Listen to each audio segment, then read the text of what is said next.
Welcome Bangalore to Salem foods. இன்றைக்கி நான் காய்கறி முட்டை போட்டு ஸ்டப்டு சப்பாத்தி செஞ்சுருக்கேன். நான் நிறைய வெரைட்டி சப்பாத்தி, அதாவது ஸ்டப்டு சப்பாத்தி செஞ்சுருக்கேன். என் சேனலில் இருக்குது பாருங்கள். வெறுமனே இப்படியே சாப்பிட்லாம். நான் ஒரு பொடி மட்டும் எடுத்து வச்சுருக்கேன். பொடியிலையும் சாப்பிட்லாம், சட்னி கூட தேவையே இல்லைங்க. இதை லஞ்ச் பாக்ஸ் கூட கொடுத்து அனுப்பலாம் பிள்ளைங்களுக்கு. பெங்களூர் டு சேலம் ஃபுட் சேனலுக்கு ஒரு சப்ஸ்கிரைப் பண்ணிவிட்டு ஒரு லைக் கொடுங்க. நான் இதுக்கு இன்றைக்கி முட்டைக்கோசு தான் போட போகிறேன். முட்டைக்கோசு நல்லா துருவி எடுத்துக்கிட்டேன். இதோட வெங்காயம் எல்லாமே கட் பண்ணி எடுத்து வச்சுருக்கேன். இப்போ ஒரு கடாயில் ஆயில் ஊற்றிட்டு இஞ்சி பூண்டு தட்டி போட்டிருக்கேன். நீங்கள் பேஸ்ட் இருந்தால் பேஸ்ட் போட்டுக்குங்க. இப்போ அதனால் கலந்து விட்டுட்டு நான் வெங்காயம் கருவேப்பிலை எல்லாமே சேர்த்தியாச்சு. இந்த மாதிரி ஸ்டப்டு சப்பாத்தி சாப்பிடும்போது நமக்கு ஹெல்த்துக்கும் நல்லது தான். பிள்ளைகளுக்கெல்லாம் காய்கறி எதுவுமே சாப்பிட மாட்டாங்க. இந்த மாதிரி செஞ்சு கொடுத்தீங்களன்னா அருமையாக சாப்பிடுவாங்க. இது ரொம்ப டேஸ்டியாக இருக்குங்க. இது முட்டையோடு கலக்கும்போது நல்ல ஒரு டேஸ்ட் கொடுக்கும் சப்பாத்திக்கு. இப்போ நான் முட்டைக்கோசு கலந்துட்டேன். வெங்காயம் கருவேப்பிலையெல்லாம் போட்டு முட்டைக்கோசையும் கலந்துட்டேன். இதில் தண்ணி ஊற்றாமையே நம்ம வதக்கணும். நம்ம கரெக்டான அளவுக்கு எண்ணெயும் ஊற்றிருக்கேன். நிறைய எண்ணெய் சொதன்னு ஊற்றாமல் ஓரளவு கரெக்டாக ஊற்றிருக்கேன். இதுலேயே முட்டை போடாததுக்கு முந்தி உப்பு சேர்க்கணும். நல்லா வதக்கணும். அடி பிடிக்காத அளவுக்கு நம்ம வதக்கணும். இதுக்கு மிளகாத்தூள் ஒரு அரை ஸ்பூன் அளவு, கரம் மசாலா சிறிதளவு, மஞ்சத்தூள் இவ்வளோ தாங்க இதுக்கு தேவை. வேறு எதுவுமே தேவையில்லை.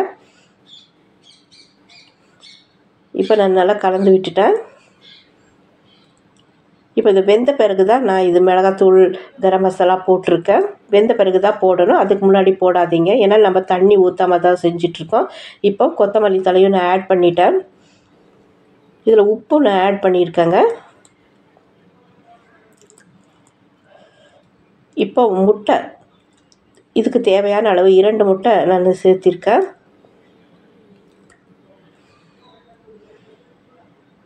இப்போ உங்களுக்கு தேவையான இன்னும் கூட நீங்கள் முட்டை சேர்த்திக்கலாம். இதே போதும்னு நான் நினைக்கிறேன். இப்போ நல்லா கலந்து விட்டுடணும். முட்டை நல்லா பாயில் ஆகணும். இப்போ நல்லா கலந்து விட்டாச்சுங்க. அவ்வளோதான். இது இறக்கி ஒரு பக்கம் எடுத்து வச்சிடலாம், ஆறட்டும். இப்போ நான் கோதுமை மாவு தாங்க எடுத்துக்கிறேன். உங்களுக்கு பிடிச்சிருந்தா மைதா மாவும் கோதுமை மாவும் மிக்ஸ் பண்ணி கூட நீங்கள் போடலாம். நல்லா டேஸ்ட்டாக இருக்கும். மைதா மாவு போட்டால் கொஞ்சம் டேஸ்ட் நல்லா தான் இருக்கும். ஆனால் ஹெல்த் வைஸ்க்காக நான் கோதுமை மாவு மட்டுமே போடுறேன்.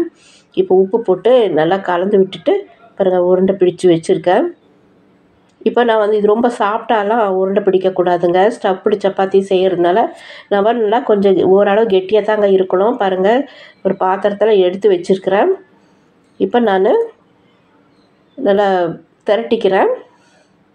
ஓரளவு கொஞ்சம் பெருசாகவே திரட்டிக்கிங்க. இப்போ உருண்டை பிடிச்சிக்குங்க. பிடிச்சிட்டு இந்த மாதிரி ஓரளவு அதான் மீடியம் சைஸ் அளவு அதை திரட்டிக்கலாம். இப்போ நமக்கு தேவையான அளவு இதை சேர்த்திடலாம். நான் எண்ணெய் எதுவுமே தடவலை, மாவில் தடவாமையே என்ன தான் செஞ்சிட்ருக்கேன். இப்போ நமக்கு தேவையான அளவு ஸ்டஃப் பண்ணிவிட்டு இதை இந்த மாதிரி க்ளோஸ் பண்ணிடலாங்க. மடித்து விட்டுடலாம். இந்த மாதிரி மெத்தடில் மடிக்கும்போது வெளியே வராது. இப்போ கொஞ்சம் மாவு போட்டு நல்லா அப்படியே தேய்ச்சி விட்டுடலாங்க. ஒரு தடிமனாகவே இருக்கட்டும். ரொம்ப மெலிசாவும் தேய்க்க வேண்டாம், ஏன்னா வெளியே வந்துடும். அதனால் நம்ம ஓரளவு ஒரு தடிமனாக நம்ம தேய்ச்சா போதும். பாருங்கள், இந்த அளவுக்கு நான் தேய்ச்சி வச்சுட்டேன். நல்லா சுட்ட பிறகு நல்லா சாஃப்டாகவே இருந்தது. இப்போ நான் தோசை கல்லில் இதை சுட போகிறேன். இப்படி கார்னரில் அப்படி நம்ம கொஞ்சம் ப்ரெஸ் பண்ணலாம், ஏன்னா கொஞ்சம் அங்கே தடிமனாக இருக்கும். அதனால் இப்போ நான் 2 பக்கமும் சுட்ட பிறகு தான் எண்ணெய் தடவுறேன். முதல்ல நீங்கள் எண்ணெய் ஊற்றாதீங்க, அது சொதன்னு இழுத்துக்கும். இப்போ இப்படி சும்மா அப்படி தடவி தான் விட்டுருக்குறேன், நிறைய எண்ணெய் சேர்த்தாமல். அவ்வளோதாங்க, சுட்டு எடுத்தாச்சு. இன்னொரு இதுவும் நான் சுட்டு உங்களுக்கு காமிக்கிறேன். எப்படி, அதாவது தேய்ச்சி உங்களுக்கு சுட்டு காமிக்கிறேன்.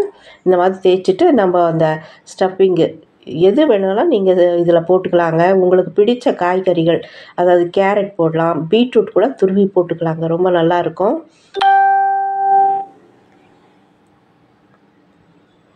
உங்களுக்கு என்ன காய் தேவையோ அது நம்ம போட்டு செஞ்சு சாப்பிடலாம். ஹெல்த்துக்கும் நல்லது தான் இந்த மாதிரி ஸ்டஃப்பிங் சப்பாத்தி சாப்பிட்றது. குழந்தைங்க விரும்பி சாப்பிடுவாங்க. நான் பொடி மட்டும்தாங்க இதில் யூஸ் பண்ண போகிறேன். சட்னி எதுவுமே தேவையே இல்லை. பாருங்கள், அருமையாக இருக்குது. அப்படியே நல்லா லேயர் மாதிரி பாருங்கள் வந்திருக்குது. சாஃப்டாக இருக்குது. பார்க்கும்போதே உங்களுக்கே தெரியுது சாஃப்டாக இருக்கிற மாதிரி லேயராக இருக்குது. இது போல் நீங்களும் ட்ரை பண்ணி பாருங்கள். குழந்தைங்களுக்கு பிடிச்ச இந்த ஸ்டஃப்பிங் சப்பாத்தி பெரியவங்களுக்கும் தான் பிடிக்கும். பெங்களூர் டு சேலம் ஃபுட் சேனலுக்கு ஒரு சப்ஸ்கிரைப் பண்ணிவிட்டு ஒரு லைக் கொடுங்க. கண்டிப்பாக உங்களுக்கு இந்த சப்பாத்தி பிடிச்சிருக்கும். தேங்க்யூ ஃபார் வாட்சிங்.